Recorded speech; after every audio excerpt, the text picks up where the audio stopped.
Welcome to the Elon Daily News. This podcast is created by Generative AI. Today is 6th October 2024. We'll delve into the latest happenings surrounding Elon Musk, Tesla, SpaceX, and Neuralink. Remember, links to all stories can be found in the episode notes.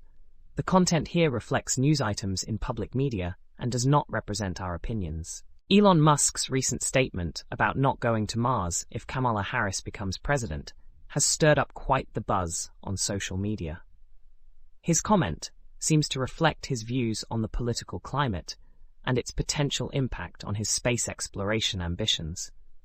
Some see it as an excuse for the delays in his Mars missions, while others interpret it as a sign of frustration with the current political landscape, especially concerning funding and support for space initiatives. Critics argue that Musk has a history of making grand promises about space travel that he struggles to fulfill, and this statement is seen as another example of that pattern. The mixed reactions highlight broader concerns about the feasibility of colonizing Mars and the role of private companies in space exploration. In an email interview, Elon Musk shared insights into the founding and development of SpaceX, which he established in 2002.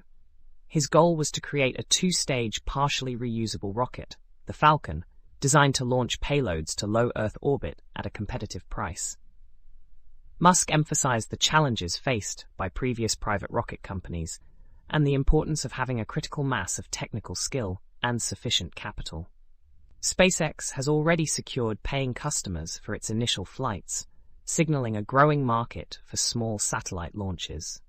Musk reflected on technological advancements that have facilitated the Falcon's development, including improved design tools and electronics.